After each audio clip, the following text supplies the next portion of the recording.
បាទឥឡូវព័ត៌មាននៅក្នុងខេត្តមណ្ឌលគិរីពិធីរៀបចំបើកសន្និបាតឬពិនិត្យលទ្ធផលការងារឆ្នាំ2025និងទិសដៅអនុវត្តសម្រាប់ឆ្នាំ2026បន្ត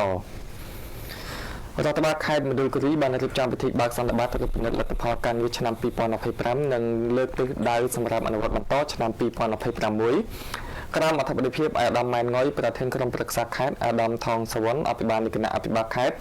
រួមទាំងវត្តមានអាដាមលោកជំទាវសមាជិកក្រុមប្រឹក្សាខេត្តអភិបាលរងខេត្តអាដាមប្រធានសាលាដំបងខេត្តអាដាមប្រធានព្រះរាជអាជ្ញានៃអัยការអមសាលាដំបងខេត្តលោកមេបញ្ជាការរងកងកម្លាំងទាំង3លោកនាយករងនៃរដ្ឋបាលសាលាខេត្តនិងលោកស្រីដែលជាប្រធានមន្ត្រីអង្គភាពជំនាញខេត្តលោកប្រធានក្រុមប្រឹក្សាក្រុងស្រុកអភិបាលក្រុងស្រុករដ្ឋបាលផ្សេងរួមជាមួយនឹងកងកម្លាំងប្រដាប់អាវុធទាំង3នៅក្នុងលោក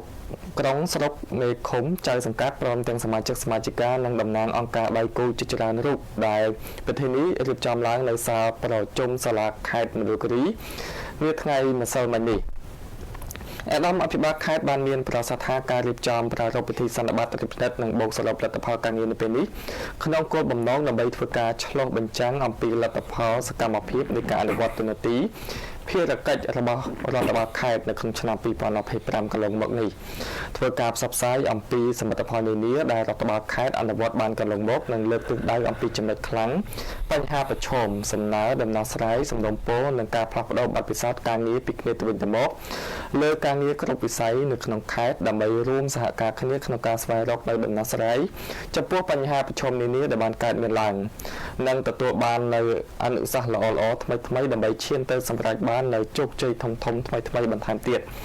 ក្នុងទិសដៅអនុវត្តភារកិច្ចក្នុងឆ្នាំបន្តទៅមុខទៀត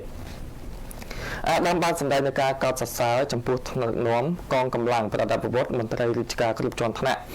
គ្រប់ផ្នែកគ្រប់ជំនាញដែលកន្លងមកបានចូលរួមយ៉ាងសកម្មក្នុងការងារសហការបានយ៉ាងល្អប្រសើរនៅតាមទូនាទីភារកិច្ចរបស់ខ្លួនក្នុងគោលបំណងដើម្បីរួមចំណែកក្នុងការស្ដារកសាងនិងអភិវឌ្ឍប្រទេសជាតិនិយាយរួមនិងនិយាយដល់ឡាយគឺដើម្បីអភិវឌ្ឍខេត្តមណ្ឌលគិរីឲ្យមានភាពរីកចម្រើនឡើងជាលំដាប់អាដាមអភិបាលខេត្តក៏បានសំណូមពរដល់មន្ត្រីរាជការកងកម្លាំងប្រដាប់អាវុធមន្ត្រីរាជការដល់នឹងមន្ត្រីជំនាញពាក់ព័ន្ធសូមបន្ត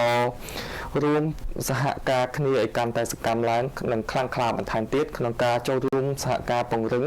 ការអនុវត្តសកម្មភាពការងារដែលរាជរដ្ឋាភិបាលនិងថ្នាក់ដឹកនាំប្រកល់ជូនឲ្យកាន់តែមានប្រសិទ្ធភាពឡើងបន្ថែម